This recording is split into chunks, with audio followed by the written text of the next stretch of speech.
Time now to go across to the Cannes Film Festival and join our French film critic Manon Kerjean. Manon, good afternoon to you. This year, some 60 French productions and co-productions are screening in the festival. Take us through some of the highlights. Yes, absolutely. French cinema is extremely visible this year, especially in competition, where we have 5 French films competing for the Palme d'Or, with a majority of female directors, starting with Garance, directed by Jeannery and starring Adèle Exarchopoulos as a young actress struggling with alcoholism. The Birthday Party by Léa Missius, which blends family drama with something much darker and almost dreamlike.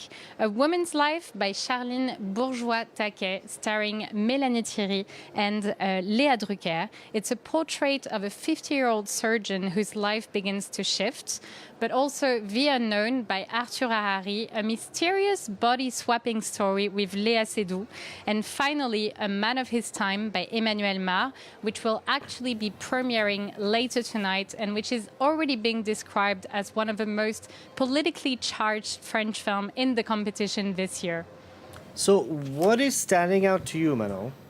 Well, the one I particularly enjoyed is probably A Woman's Life, starring Mélanie Thierry and Léa Drucker, who's really impressive in the role of Gabrielle, a 50-year-old surgeon in the public hospital who has built her entire life around her career, but without giving up her independence. And visually, the film moves between something almost documentary-like in the hospital scenes and something much more intimate in her private life. But I think what makes the film resonate so strongly is the fact that it represents a female character who refuses to shrink or to apologize for the place she occupies. Let's take a look and hear from Mélanie Thierry and Léa Drucker. Reconstruit en plusieurs fois, c'est un accident de chasse. Il a plus de menton, il a presque plus de bouche. Ah oui? Ah bah oui, mais c'est ça d'avoir des potes débiles qui vous confondent avec un sanglier. Ah bon? I love being able to step into her story and get a sense of a woman like that.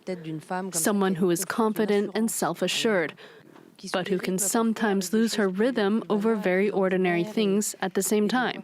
I get the impression that it portrays two completely free women in quite different ways, with different life choices, yet at the same time without ever compromising.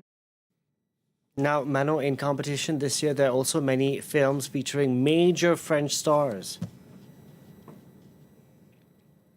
Yes, of course, there's Parallel Tales by Ashghar Farhadi, which brings together several big French names, including Isabelle Huppert, Pierre Ninet, Vincent Cassel, Virginie Efira, and Catherine Deneuve.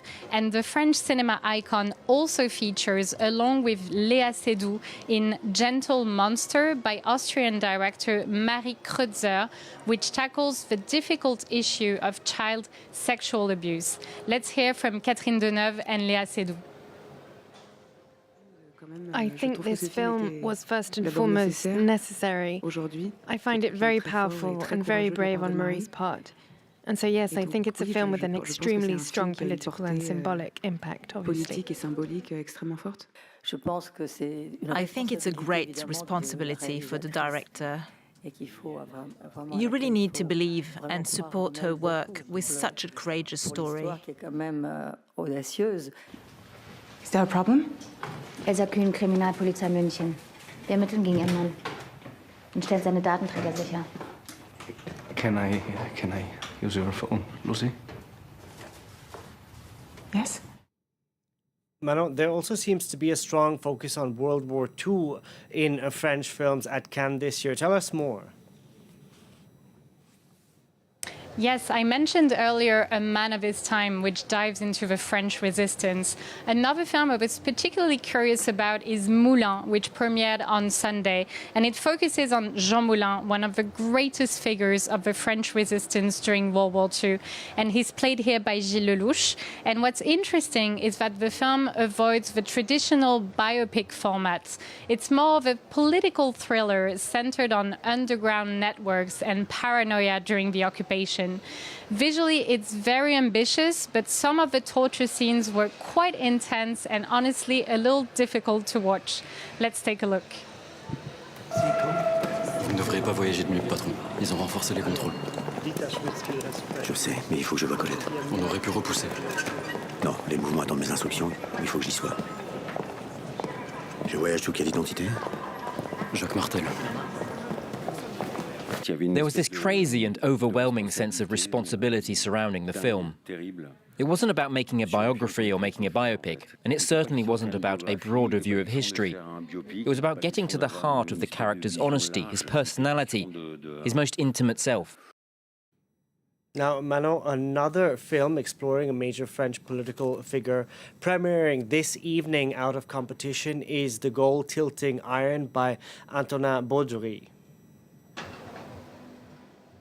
Yes, I'm really looking forward to this one. The film revisits a crucial moment in de Gaulle's political career. And given the budget, I think we can expect something quite impressive. It is the most expensive film produced in France this year with an 80 million euro budget. Here is a glimpse. As the situation gets darker and darker, surrender now seems inevitable. Only a madman would continue this fight. Le gouvernement français vous a déchu de votre nationalité et la cour martiale vous a condamné à mort.